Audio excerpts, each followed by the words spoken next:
এরকম একটা খুশির দিনেও আমাকে কান্না করতে হবে, এটা আমি এক্সপ্লেনই করতে পারি নাই। তো কী হলো তোমাদেরকে দেখাই। হে এভরিওয়ান, আসসালামু আলাইকুম। আমি তোমাদের সিমান ইসলাম মিম এবং আজকে আমি নিয়ে এসেছি আমার ঈদ ভ্লগ। তো প্রতিবারের মতনই আমাদের এইবারও চালের রুটি বানানো হয়েছে। আমি আর আমার বড় বোন মিলে এগুলোকে ভাজতেছিলাম।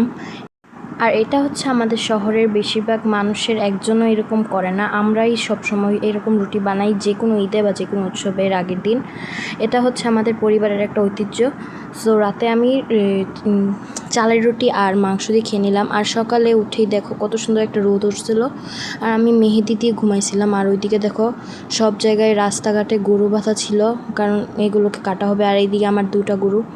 আর এই যে আমি ব্রাশ করে এখন বের হয়ে দেখতেছি কীরকম প্রিপারেশন চলতেছে। এই যে সবগুলো প্রিপারেশন। আর এই যে আমাদের ছাগল, আর এই যে আমাদের গরুগুলা, এই যে একটা আর ওইদিকে একটা। আর এই যে আম্মু এইদিকে সেমাই রান্না করতেছিল। এই যে 3টা আইটেমের সেমাই রান্না করা শেষ, এখন নুডলস রান্না করবে। এই যে সিদ্ধ করতেছে। আর আমি এখন শাওয়ার নিতে চলে গেলাম এবং এসেই আমি আমার আম্মুর হাতে স্পেশাল নুডলসটা খেতেছিলাম। এটা এত বেশি ঝরঝরা আর এত বেশি মজা হয়, না খাইলে বুঝতে পারবা না তোমরা। আর দেন আমি হালকা পাতলা একটু মেকআপ করে নিতেছি, বিকজ এটা ঈদের দিন। মাংস টাংস কাটতে হবে বুঝছি, অনেক কাজ আছে, বাট হালকা পাতলা তো একটু মেকআপ করাই যায়। আর এটা দেখে লিটারালি আমার কান্না পাইতেছিল ভাই। এতদিন ধরে আদর করছি যেটাকে, এটাকে কেটে ফেলতে হয়েছে। আর এদিকে আমাদের প্রথম গরুটার মাংস কাটা শেষ এবং এই যে দেখো আরও আছে মাংস এখানে, অল্প কয়েকটা খালি। আর এই যে 2য় নম্বর গরুটা কাটা হইতেছে এখানে।